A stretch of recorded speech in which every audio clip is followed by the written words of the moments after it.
Thank you, Mr. President, and thank you, Senator Metzen, who I know I have made nervous today with this discussion. But I sincerely thank the chairman of the committee that I sit on for bringing this and for bringing it quickly.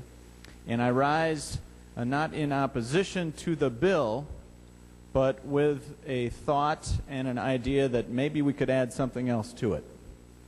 Maybe you'd accept a hijacker here, but members, it does give us an opportunity to, at the beginning of session here, to talk a little bit about the economy, to talk a little bit about why this bill is even necessary.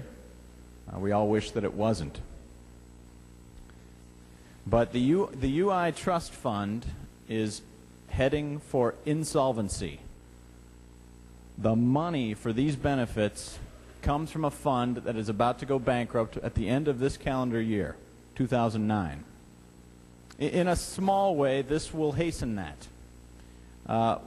Another consequence that we need to concentrate on today is when that fund drops and then goes insolvent, tax increases on employers automatically kick in to replenish it. So it's difficult, Mr. President, to rise today and talk about something that is actually going to lead to higher taxes on employers. Because when we came to the Capitol to start the session just last week, we knew we had two things to do.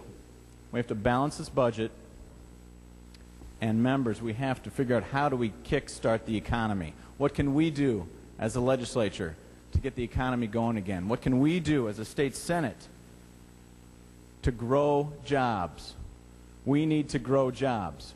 So I felt, and some of my colleagues felt, that this was an opportunity, that this bill was an opportunity to talk about this, but also to suggest that we could add a little balance to this bill. I think Senator Metzen had it exactly right. These folks, about 3,000, they're not looking for a handout. They're not looking to, they don't want to be getting unemployment. What they want is a job. What they want is a job, members. What can we do? Is there something we can do today to help kickstart the economy? And I think there is. I think there is. Let's send a message today that Minnesota is open for business. This is going to lead to higher costs for employers. Let's put something on this bill that will lead to lower costs. Let's reduce some business taxes, Mr. President. I would like to offer the A50, which should be the newest piece of paper that you have up there. Thank you. Senator Michel has offered the A50 amendment. The Secretary will report the amendment. Senator Michel moves to amend Senate File Number 4 as follows. Page 3, after line 4, insert. This is the A50 amendment. Senator Michel, on your amendment. Thank you, Mr. President. Mr. President, we've talked about the high business tax rates before on this floor. We ended last session talking about the need to reduce business taxes. If we do that, we will have greater employment. We will have less unemployment and less need for this kind of legislation in the future. We won't be looking to extend benefits. We won't need to, because we'll have a Minnesota that's beginning to grow again. So I think this is an opportunity, members, to send a message to business and to send a message to the House. Let's send a message to the House today that the Minnesota State Senate is ready to grow jobs. And that we're so ready to grow jobs, we're going to do it with the first bill that we take up this year. There's a symbolic impact that I think this message would send, and I think it's important. Members, we have the third highest business tax rate in the world. The third highest in the world. Let's give employers some relief.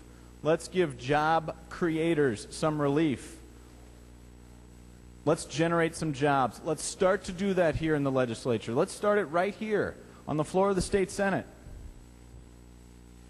I know we all look east right now to what is going to happen in Washington, D.C. with a new president And as a stimulus package is being put together, members, one-third of the stimulus package is going to be tax cuts.